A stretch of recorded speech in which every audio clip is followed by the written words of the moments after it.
Welcome to sportsbookreview.com. I'm Flash, and it's the Premier League show, and it's week 31. Things don't get any easier. You think to yourself, you've got a little bit of a grip on it. You will nick 4 or 5 units over a couple of weeks, and then bang, give me them units back. And I've got Martin and I've got Matt, and there's some really, really tough games. But I tell you what, if you're bold, then you will be able to pick the right value. Also, if you like this video, then please subscribe, press the button and ring the bell. Ring the bell means I'll notify you and you'll know all about La Liga tomorrow morning. Champions League second legs on Monday and Europa League on Tuesday. Martin, Europa League on Tuesday. If it is your first time here, please come in, say hello, write something on the chat. And if you are watching a record, then put a comment in. Put something in there and I'll try and reply, or someone else from SBR will. Martin, I'll come to you first. There was a few dodgy results last week. No more so than West Brom 5 at Chelsea. Yeah, that was a crazy result. I don't think anyone expected that. Chelsea had conceded twice in their previous 14 games under Thomas Tuchel. Then they let in 5 against West Brom. However, I think it was difficult for them. They had Thiago Silva sent off in the first half and then they capitulated. If you treat that as an aberration, I think Chelsea is still flying. I bet on them to win 2-0 against Porto last night and they pulled it off. And I think they'll bounce back this weekend. I think West Brom, I still think they're going down despite that big performance from them. Yeah, the thing is they've got spirit, West Brom, and they're going to upset a few. And remember, now's the time of year that the upsets do happen. Claudio S says it's been a terrible week. In fact, it's been a terrible year in EPL. Totally agree. Roll on, August, but we've got to fight to the very, very last. Maybe we'll lose this battle, but in the end, we will win the war. Matt, you hit the post with a few of your selections. I did, yeah, and there was no rebound, to come back and score. So yeah, it's been topsy-turvy, but I still think that we're seeing it pretty well here. I like my selections this week, so feel good about it. All right, well, let's crack straight on then. Well, I mean, I've got to do this, but let's have a look at this record because it needs to be eaten into. Please, Zook. There's Martin at 888. Oh, well, that's quite lucky in China. Let's all jump on Martin's lucky 8s. Matt at 17.63. And I lost 3 units. I had push and 3 losses. And I was 2. And in fact, one of the losses that I've put up there, I actually won because Burnley were 2-0 up and you got paid out if you're 2 goals up against Southampton, even though Southampton came back and won 3-2. Parlay, he's doing nothing. Total 51. Let's get that down, boys. Let's smash it. Let's have something an O week. Friday night's game. Fulham plus 155. Draw plus 220. Wolves plus 230. Wolves not looking like the normal side, Matt. Fulham for an hour bossed the game against Villa, ran out of steam, and then ran out of ideas. Yes, this is a pretty tricky one to call. I don't really understand the price here on Fulham. I think that this should be more towards a pick'em. And I think that the best way to look at this match is probably with the first half draw. You can see it priced right now at minus 110. I think that that's generally an indication here, being minus, that that this one has a very good chance to be 0-0 at the break, very tight. I think that this is an unders match. If I had to play it, it would be under 2 goals for me, and it would probably be taking the biggest price with Wolves. But, I think it's kind of a slow starting match. It's a big match for Fulham, so I think it'll be tight and cagey. First half draw looks good to me. Martin, are Wolves not going to be a little bit too streetwise for these boys? I've got a feeling they are going to be a little bit too streetwise for these boys, Flash. I'm starting to feel a bit worried for Fulham. A couple of weeks ago, I thought they could claw their way out of danger, but it's been a very poor run of results. They've played an extra game than Newcastle, and the Magpies are starting to pick up points. I think Fulham could well be relegated at this rate. They lost 1-0 to Wolves earlier this season, and Wolves absolutely battered them. It was Alphonse Areola made several great saves, double saves, keeping Wolves out. Obviously, they lost 3-2 last time out to West Ham. But they were 3-0 down and they battled back quite well, almost nicked a point. So I think they'll take encouragement from that. And Fulham don't really have the pace on the counter-attack to hurt Wolves like West Ham did. So I think that Wolves can go there and get a result. Fulham have got the worst home record in the Premier League this season, so I'm going Wolves draw no bet at Craven Cottage. I agree with it. I think Wolves draw no bet is probably the way to go. And if you're bold and you don't mind the juice, I mean, you could almost go Wolves double chance. I think the Wolves won't be letting in 3 goals. That's one thing we can normally say about Wolves. They're so organised and they're also very, very patient. So the draw at half time, as Matt indicated to, could be the way to go. Now, Man City at minus 350, draw plus 550, Leeds plus 1100 mark. I think the Man City... I think the books have just got it that, they've got the Champions League. But I see them being 2 goals better than Leeds because of the way that Leeds play. Leeds only play one way. And I think Man City are going to rip them. Yeah, I think people read a lot into the whole history between Guardiola and Bielsa. You know, he's got a lot of respect for the Leeds manager, treats him as a bit of a mentor. Obviously, Leeds did put in a really good performance against Man City earlier in the season. It was 1-1, and Leeds could have won it. But I think, like we've said, Man City are a different animal now. I think they've won 26 of their last 27 games, something like that. And they swept past Borussia Dortmund in midweek. So many high-quality players were on the bench in that game. You know, there was no Sterling, Aguero, Gabriel Jesus. All of them can come into the team now. I think they'll be too good for Leeds. Might flag a bit in the second half. So I think it's important that they start well in this game. So I've gone for Man City to win half-time, full-time. Half-time, full-time. But the thing is, the bench, the squad, it goes from here to San Jose, which is like 10 kilometres. It's like they've got proper class to come in. And Sergio Aguero, if he plays, then him to score any time. I bet that starts with a minus. Matt, Man City, they beat Leeds? Yes, they do. They beat them. I think it should happen with, their rotation. Their B squad is much better than Leeds' A+ squad. Jack Harrison won't be able to play because he is a Man City player. He's been pretty quality on the left-hand side for Leeds, whipping in crosses. He's got a decent amount of assists this season. So, that's a miss for them. And I do fear for them a bit. I mean, and you're starting to kind of even worry me a bit, Flash, that Man City and under 3.5 might not be safe here.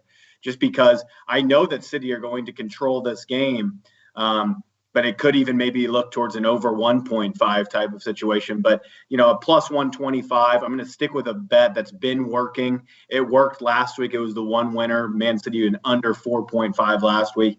Under 3.5 plus 125, I think that they control this match like they have been. It doesn't really matter who's playing, and they pick up all 3 points. Yeah, I mean, the thing that goes in your favour is obviously they've got the return leg against Dortmund and they go 2-0 up. I mean, worst case scenario, maybe 3-0. But I think that they will take their foot off the gas and control the game. So, I mean, I've gone with Man City minus 1.5. I think they win by 2 clear goals, whether it be 3-1, 2-0, maybe even 3-0. Moving on, Liverpool minus 165 has got to be the worst price I've seen in a long while. Draw plus 340 and Aston Villa at plus 530. Okay, we're going to speak Champions League again. You're the Liverpool fan, Matt. I've never seen a Liverpool side give the ball away as much as they did the other night. They get away with a 3-1 defeat that could have been 6. Absolutely. I mean, we saw it. We were watching the match live, flashing. In the first 5 minutes, Phillips and Kabak looked so shaken that it's one of those kind of like diseases basically that trickles throughout the side. When a couple players don't have the confidence and aren't in rhythm and trust everyone, and those players trust them back, it's like a cancer to the team, really. And that's what you saw against Real Madrid. Complete opposite performance than the one against Arsenal, where they controlled the match and were able to just keep it in Arsenal's half pretty much the entire match. So this is a tough one to figure out right now, just because with Real Madrid on deck, that's a huge issue there. We don't know if Grealish is going to play, but right now, all I could look at is a Villa +1 on the Asian handicap, and all I could look at is an unders tight match. Liverpool, they haven't been putting away their chances all season, and I like Villa's defense. So I think it'll be tight. I think unders, and I think grabbing the goal here could be valuable. So that's just where I've left it for now, but I could see myself playing this one, an hour before game time. Yeah, or even maybe in play. Martin, I've never seen Fabinho, Wijnaldum.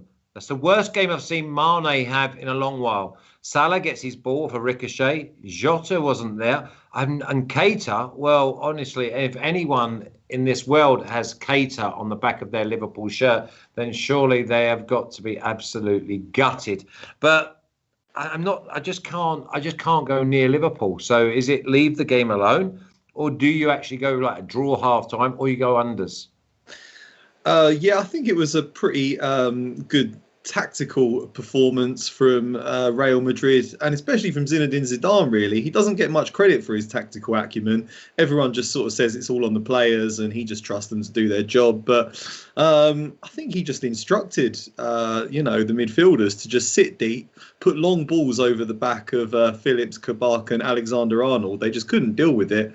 And obviously Keita was in the team because he thought they were going to man mark them, and he thought his dribble could beat the press, but didn't work, and they had to haul him off before half time. Just shows what an open goal Arsenal missed against Liverpool by not even putting any pressure on that inexperienced defensive pairing. Very disappointing. I'm talking a lot about everything apart from this game because I've got nothing on this game. Okay. Liverpool obviously lost 7-2 to Aston Villa, I think it was earlier this season. So they'll be keen for revenge. I hope we're going to see another open, entertaining game like that, but not too sure. So I'm leaving it alone.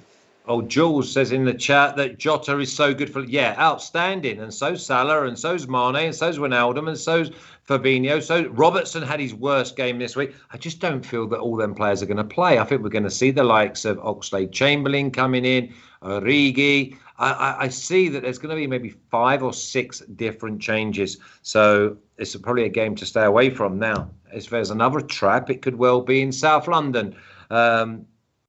Martin, Palace, plus 660. Gigantic, by the way.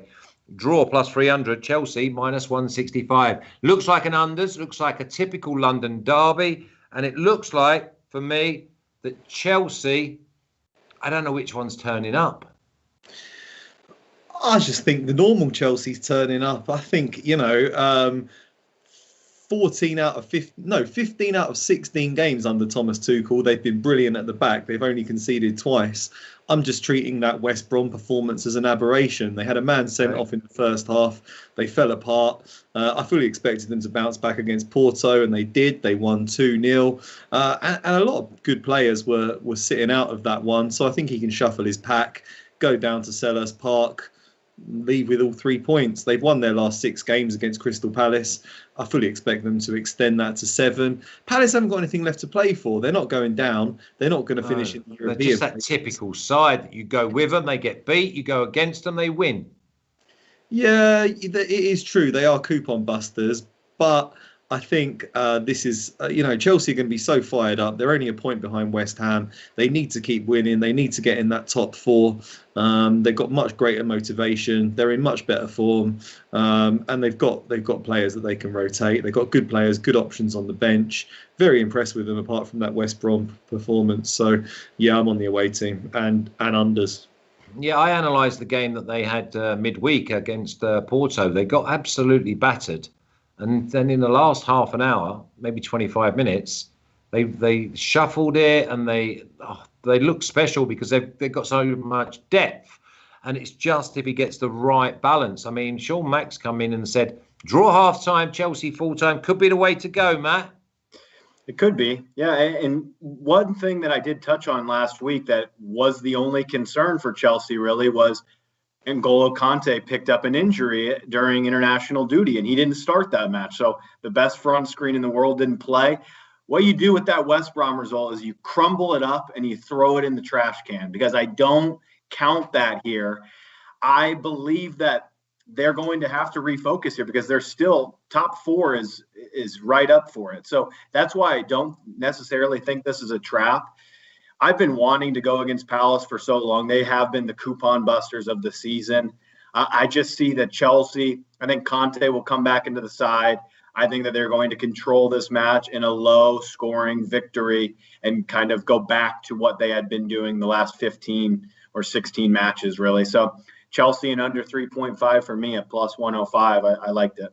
Okay, yeah, I don't mind the unders. You're talking me round. I might have a little look at this game once I see the lineups because, yeah, Palace have been very, very poor.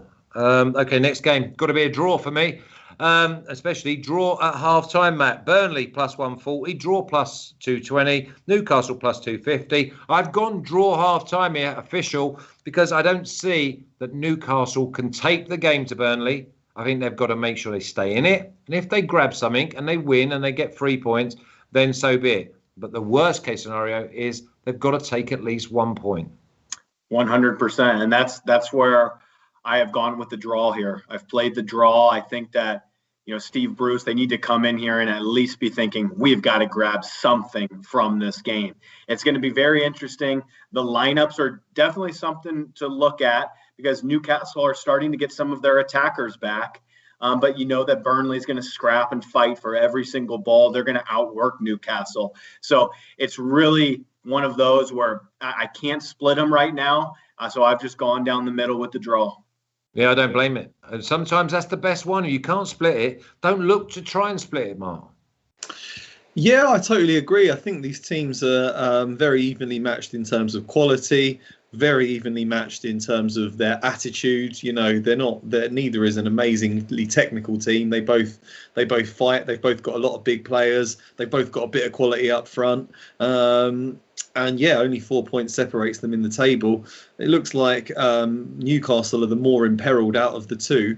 But I guess a draw would probably suit both of them, with the way Fulham are playing at the moment. So, yeah, I can definitely see this being a draw. I can see it being 1-1 or perhaps 2-1 to a particular team, but I couldn't say which one. So, yeah, I'm leaving this one.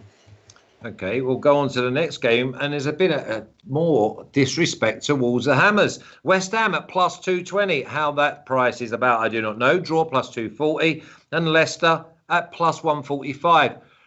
Martin, we're looking at a side that are in and around the top four normally, and then a team that are blowing everyone away week in, week out, and scoring twos and threes. So surely this is probably the most exciting game of the weekend. Yeah, I love it. I love the disrespect that everyone's showing West Ham because I keep profiting on it. Ever since I watched them draw 1-1 with Man City at the start of the season, I've been betting on them week in, week out. They keep getting results. They keep defying expectations, and you get some fantastic prices on them. I had them away at Wolves last time out, and they won.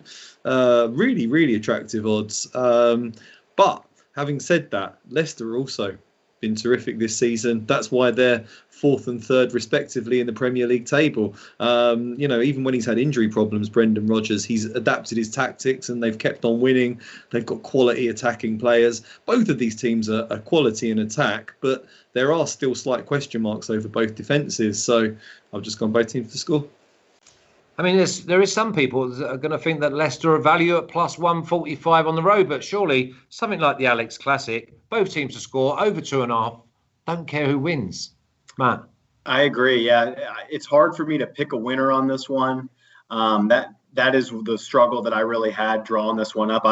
I would look towards the middle here and probably take the biggest price if I had to out of the three markets. But I've gone copy and paste with Martin here. I have both teams to score minus 125, and I've banked it here. I just see both of these teams, being able to do what they want and finding the back of the net at least one time. I think this is a 1-1, 2-2, 2-1. Like you said, Flash, don't really care who wins. Just find the back of the net for us. Okay, well, if you don't care who wins, I'm sure the next game could well be the same way because it's Spurs plus 200, draw plus 250, Matt, and Man United at plus 150. I was tempted to go for Man United and both teams to score, but I just came down on the Alex Classic again and just said I don't care who wins.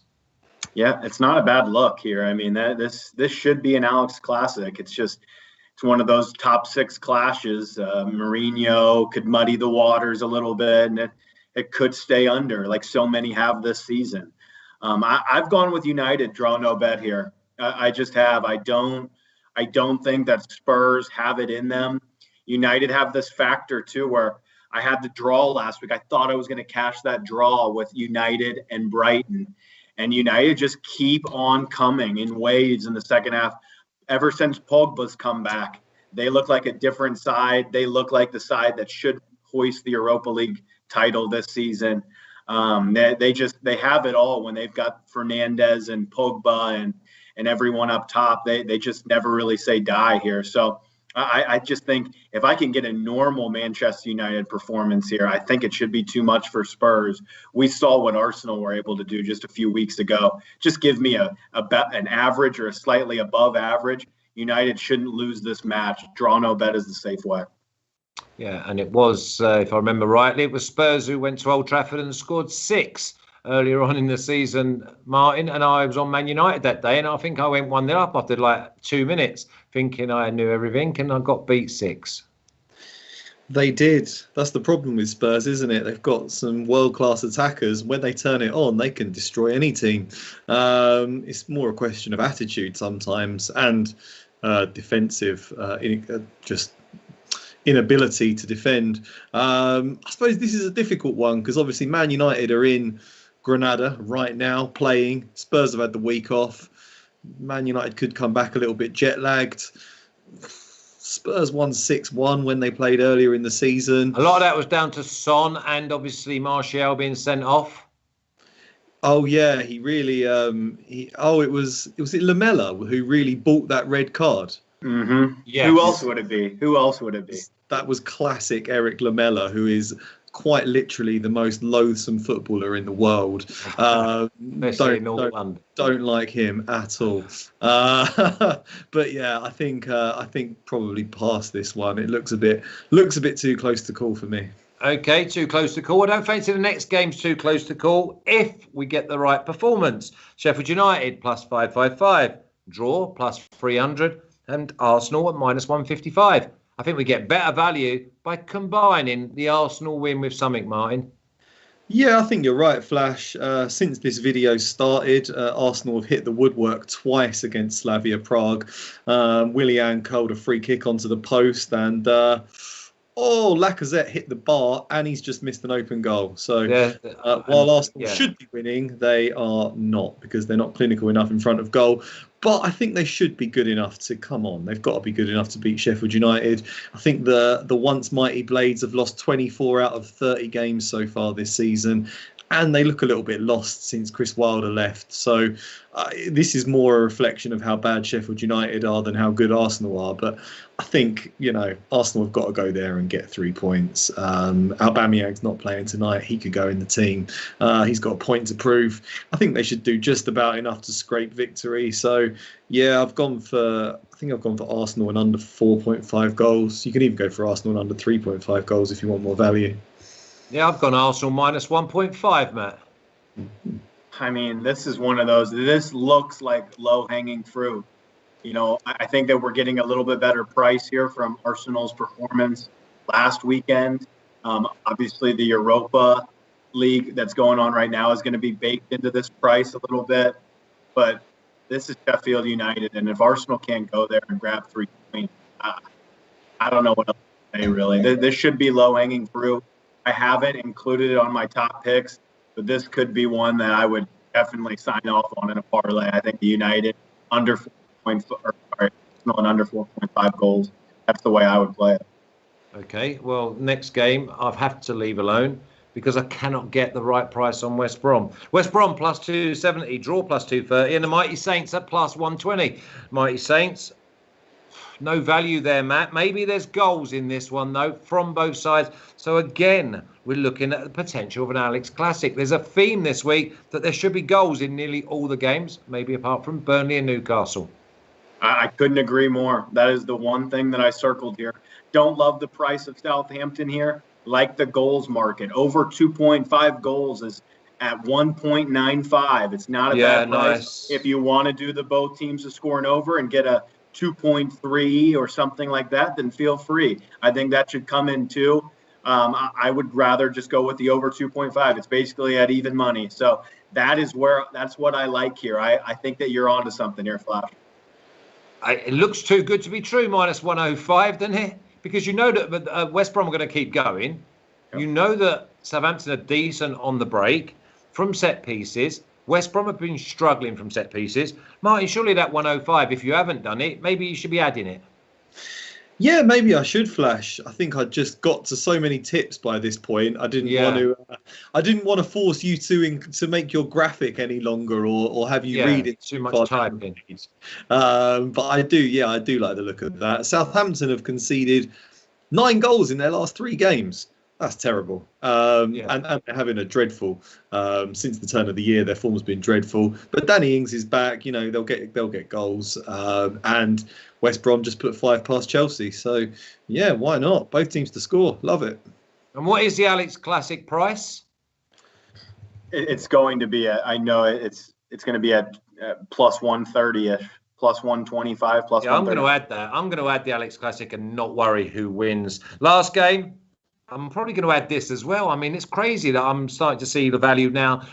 I've taken myself away from the computer, but Brighton at plus 125, draw plus 225, Everton at a massive plus 250, even though they missed a hatful of chances and cost me last week. James is back. Is this not an Alex Classic, Martin? Yeah, probably is, to be fair. Once again, I had all my tips in. I didn't pour too much over this one, but yeah, you know, Brighton just lost 2-1 to Man United, but they were in the game till quite late. They beat Newcastle, they beat Southampton. They're playing really well at the moment. They're starting to get the results that their performances have deserved. Everton have been well off the boil. Their recent results have been pretty shocking. I fancied them to beat Crystal Palace, but they didn't. But yeah, they should be able to breach this quite weak Brighton back line. So yeah, why not? Both teams to score again. It's you can get even money on both teams to score, plus 100. Yeah, I mean, I think that's nailed on, isn't it? Both teams to score, Matt. I completely agree. That's the one thing that I looked at as well. Both teams to score at even money here. Brighton, the only cause of concern is like when Brighton went up 1-0 at Old Trafford, they didn't continue on really. They had a 0.00 XG in the second half at Old Trafford. So that's where my big money draw got kind of busted there. But I think that both teams to score here looks like the way to go. I cannot trust Brighton for the life of me at this price. There's no way. I would rather be on Everton double chance here, surely. I think that this is a 1-1. I think that Everton could win this match too. So, yeah, I think that that's the best angle. Yeah, well, I'm not going to go with West Brom, Southampton and Brighton and Everton separate. I'm going to do a parlay. I'm going to do the West Brom, Southampton over 2.5 goals in the game. And I'm going to do Brighton, Everton, both teams to score in a parlay. And it pays plus 290. Zook, get our picks up. Let's have a little look because I'm looking forward to this. Wolves draw no bet for Martin at plus 130. Man City half-time, full-time, minus 110 looks great. Chelsea and under 4.5, minus 123. West Ham, both teams scored, minus 120. Arsenal went under 4 at 4.5 at minus 117. I stumbled them because all 5 of them, you actually see that looks like a parlay piece, doesn't it? Mm-hmm. Matt's picks, Man City in under 3.5 at plus 130. Chelsea in under 3.5 goals plus 110. Burnley draw plus 215. West Ham, both teams score minus 125 is a banker. We haven't seen one of them for a while. And Man United draw no bet at minus 125. I've gone Man City minus 1.5 at minus 112. Burnley draw half time plus 100. Spurs Alex Classic plus 105. Arsenal minus 1 on the Asian handicap plus 100, which means obviously if Arsenal just win the game, I've got at least a push. Zook, you're getting a bit too quick with them fingers, my boy, because I am adding West Brom and Southampton over 2.5 goals in a parlay with Brighton and Everton, both teams to score, and that pays at plus 290, and I will be doing that straight afterwards. Now, if you like this video, then please subscribe, press the button, ring the bell, and I'll notify you, and you'll never miss any content again. And also, because it's my job, I'm going to have to do a 2-team parlay. Matt, who's the first team for the 2-team parlay? I have to say, I don't mind your 2-team parlay, Flash. I really like what you're cooking up there. But if it's for this and for the show, I'll go with my banker, West Ham, Leicester, both teams to score. Yeah, both teams to score. What price was that? Minus what? Minus 125. Yeah, minus 125. Martin? Yeah, as I say, I quite like the look of your parlay. It's not one of my selections that I made, but yeah, I'll throw in, if we're not doing West Brom Southampton, I'll throw in Brighton Everton, both teams to score. Yeah, we I like that as well. But I was going to say, just because we need to get it up, we'll have a 3-team parlay this week. Woo! There we go. 3-team parlay. Let's change it up. I like Everton, and we're going to go West Brom, Southampton, over 2.5 goals. So, I mean, that's going to pay 290, and 3/4 of that is going to be it's going to pay plus 400 for the 3-team. Okay, have a great weekend, everyone. Remember, the Masters is on. There's plenty of sport around Europe as well. And remember, we've got the MLB, NBA. It's all good. Thanks, Matt. Thanks, Martin.